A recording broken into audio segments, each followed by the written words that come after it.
Olá, meus caros amigos. Você gosta de histórias de lobisomem? Na sua cidade, tem algum lobisomem? Alguma história? Uma lenda? Provavelmente sim. Todos nós já ouvimos alguma história a respeito. E eu trouxe para você uma história de Raimundo Magalhães, chamada O Lobisomem.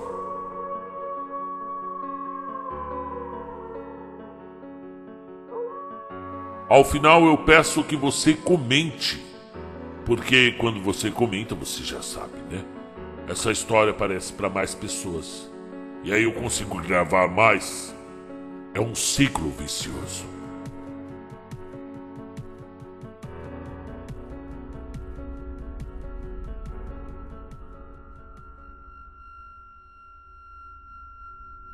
A primeira bodega que se abria na Feira do Jacaré era do Seu Bento.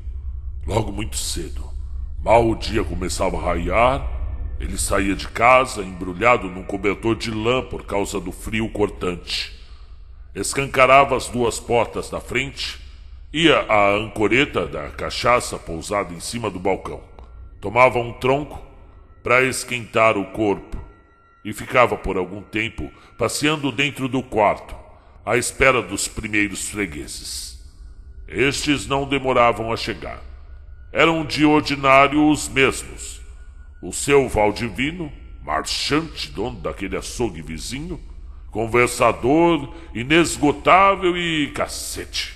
Depois da terceira golada, o capitão Mosqueiro, espírito alegre e vivo, grande contador de anedotas picantes que, apesar de muito repetidas, arrancavam formidáveis gargalhadas. Tinha o seu Doca, o mais moço de todos, prosador e poeta, que se assombrava à terra com seus violentos artigos políticos nos jornais da capital e já era uma celebridade consagrada pelo almanaque de lembranças. Tivera estudos. Toda a gente o considerava um moço preparado. Fazia graça de um grosseiro materialismo e, de vez em quando, atracava-se em polêmica com o vigário da freguesia, um santo homem, que tomava a peito converter o herege. Só mais tarde chegavam o Baé, o Januário, o Zé Preto, o velho Macedo, o Caboquim e outros negociantes das imediações, que formavam uma grande roda, bem aplicada, toda manhã, até a hora do almoço, a beber copinhos de cachaça e falar da vida alheia. Quando Seu Bento abria a porta, vinha de dentro do quarto um bafo morno, nauseante complexo, em que se misturava o cheiro de 1000 coisas heterogêneas: sardinha seca, jacas, rapaduras, fumo de corda, álcool, drogas, plantas medicinais, queijos, alho, cebola branca, banana, atas avoantes. Além de negociante de gêneros alimentícios, Seu Bento era também muito entendido em assuntos de medicina caseira. Como na terra não havia médico nem boticário, ele desempenhava o papel de curioso, com o auxílio do seu bojudo Chernovis, que aconselhava remédios a quantos recorriam à sua experiência. E dizia-se que estava só para tratar das doenças do mundo. Jalapa para estes, batata para aqueles outros, eram os seus remédios prediletos. Se não fizessem bem, não podiam fazer mal. Custavam pouco, mas esse pouco lhe bastava para ir vivendo folgadamente, em meio à sua vasta clientela. Seu Bento era um belo tipo de homem, muito branco, de nariz aquilino, com uma barba cerrada e longa, cujas pontas tinham o hábito de retorcer com arrogância. Andava pelos 70 anos. Mas estava forte, esperando viver pelo menos o dobro. Extremamente desasseado, sempre de corumboque em punho, a fungar pitadas de tabaco, com um enorme lenço de ganga sobre um dos ombros. Era uma figura pitoresca pelo seu modo de vestir. Quer de verão, quer de inverno, calçava tamancos, e o seu traje compunha-se de uma calça de riscado e de uma camisa de madapolão que, com as fraldas soltas que lhe alcançavam os joelhos. Nada neste mundo o obrigaria a passar os panos ou a enfiar um paletó.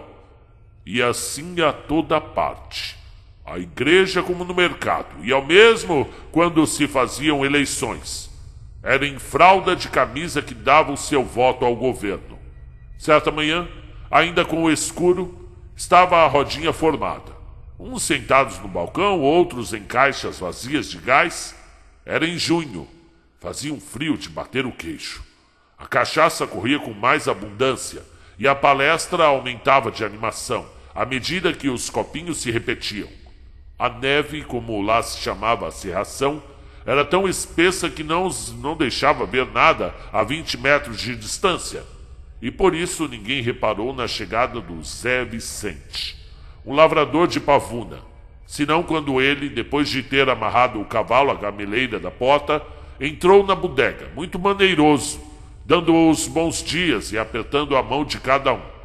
Seu Bento quis saber logo que novidade era aquela, porque aparecia ele assim de madrugada. Haveria doença em casa? Foi a mulher que quebrou o resguardo, explicou o Zé Vicente. Teve criança há 3 dias e estava passando muito bem, quando ontem à noite aconteceu uma desgraça. E que foi? Que foi? Perguntaram todos ao mesmo tempo. Eu acho que foi um lobisomem. Pela meia-noite, ouvimos um bicho rosnar e arranhar a porta do quintal com muita força. A cachorrinha, parida de novo, deu logo sinal do lado de dentro e o bicho largou um grunhido que nos encheu de pavor. Talvez seja um guaxinim, disse eu à mulher. Quis me levantar, sair para fora, para ver que marmota era aquela, mas a Maria não deixou. Depois, mais nada. A baleia calou-se.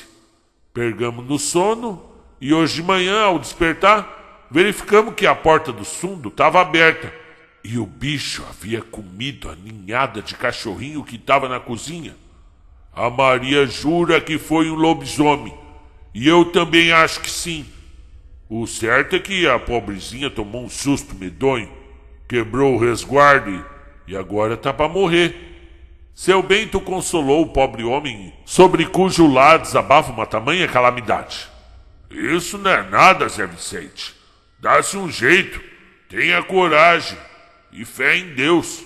Consultou demoradamente o Chernovis. O remédio é um purgante de Leroy ou então água inglesa. Leve o Iaruá. Era assim que ele pronunciava. Leva o Iaruá e venha me dizer amanhã se a mulher melhorou. Ninguém se atrevia a interromper seu Bento quando ele tratava de medicina.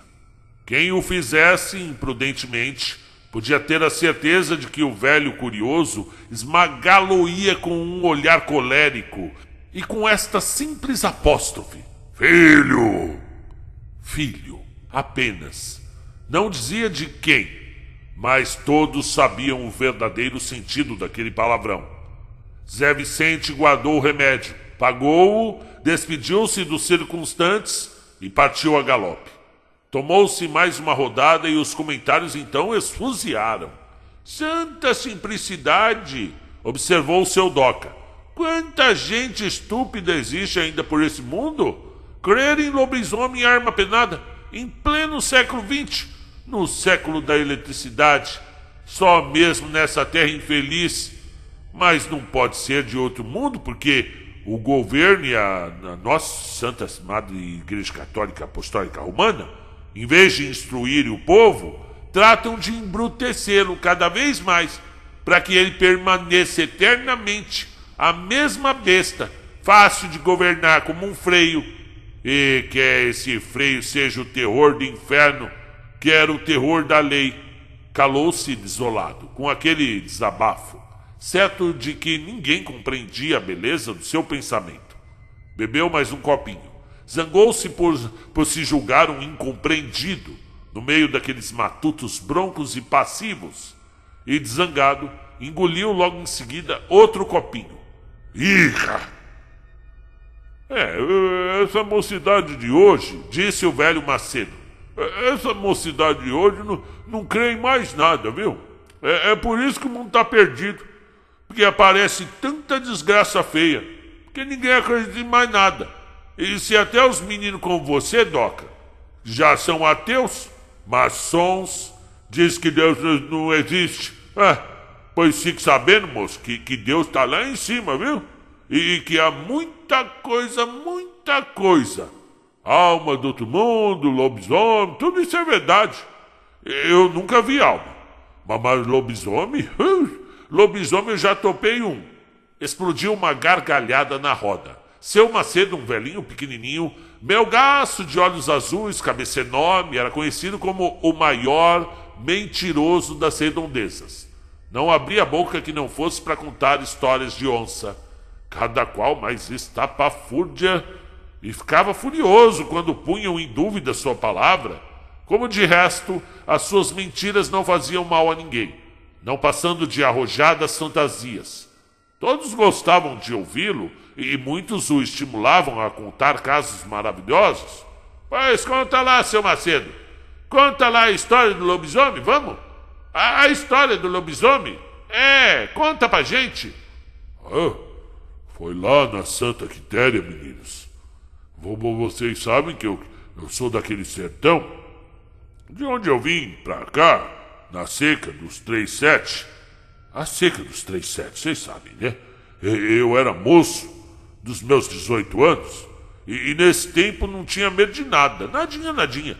Corria atrás de boi no mato fechado, matava onça de faca, pegava cascavel pelo pescoço e quando ela abria a boca para morder, cuspia ali dentro mel de fumo e depois soltava a cobra. Ela estrebuchava e morria. Eu era doido varrido. E se havia coisa que eu tivesse vontade de ver perto, era um lobisomem. Se me fosse possível, eu até pagava para encontrar frente a frente com um bicho desse. Eu queria tirar-lhe o encanto de lobisomem. Como vocês sabem, o lobisomem é perigoso, mas basta que a gente o fira, mesmo que de leve, com uma faca de ponta para ele desencantar. Pois bem, parece que foi mesmo um castigo, porque uma noite escura como um breu, eu vagueava sozinho pelas ruas da vila, levando como única arma uma faquinha de cortar fumo, um quissé à toa. E eu fui andando, perfeitamente calmo, sem encontrar nada no caminho, a não ser uma ou outra réis deitada na rua e que se levantava com a minha passagem. E aí eu cheguei assim, perto do patamar da matriz, sabe ali? Quando um bicho medonho, pelo amor de Deus, era um bicho medonho mesmo, quase do tamanho do jumento, com os olhos de fogo, os dentes enormes. Ele se botou a mim como se me quisesse devorar. Eu tomei um baita susto pavoroso, pulei para trás que nem um gato. Eu só tive tempo de gritar pelo nome de Nossa Senhora e arrancar o quissé. O bicho estava em cima de mim, danado. Mandei-lhe o ferro nos rijos. E as primeiras facadas perderam-se. E o maldito de um tapa, mas foi um tapa, arrancou-me o peito da camisa. E aí eu fugi o corpo de banda e toquei-lhe a faca mesmo com vontade. Nisso eu ouvi um grito horroroso que me fez arrepiar os cabelos. Não me mate, seu Targino. Não me mate que sou eu sou a Joana do Padre Francisco. Era a Joana mesmo, minha gente. Tava lá diante de mim, nua em pelo, suja de terra, com sangue a escorrer de uma facada no lado esquerdo. Eu tinha desencantado a bicha. E depois? Depois a Joana confessou-me tudo. Que ela era castigada por ser amiga do vigário, vocês sabem, né? Há muitos anos, todas as sextas-feiras, houvesse o que houvesse, chuva ou sol, tinha de cumprir aquela penitência. Saía de casa à noite, meia-noite, e quando chegava a uma encruzilhada, tirava a roupa e espojava-se no chão que nem uma besta. Imediatamente virava um bicho feroz, e partia a galope para correr a 5 partes do mundo até o dia clarear. Só de manhãzinha voltava a ser gente. Mas agora ficou livre de tudo. Por quê? Porque eu havia quebrado o encanto. Ah, isso não foi sonho não, seu Macedo? Perguntou um gracioso. Sonho? Eu também pensei que fosse sonho quando acordei no dia seguinte, mas logo me convenci de que tudo era pura realidade. Fui para a casa da dona Joana e encontrei lá ela muito doente, estirada numa rede. Dizia a ela às mulheres que estava lá, que lhe tinha dado uma dor, estava com muita dor de repente numa costela do lado esquerdo.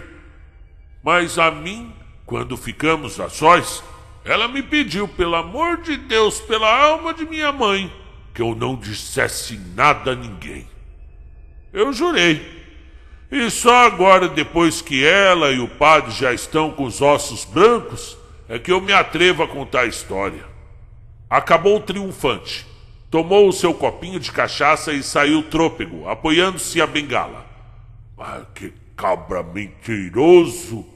Disseram os outros em coro, mal o viram pelas costas. Mentiroso, sim. Lá isso é, sentenciou seu Bento gravemente. Mas ninguém me tira da cabeça que, dessa vez, só dessa vez, o Macedo se esqueceu de mentir. Se essa história não é verdadeira, pois eu já vi coisa muito parecida. E fim do conto. Boa história.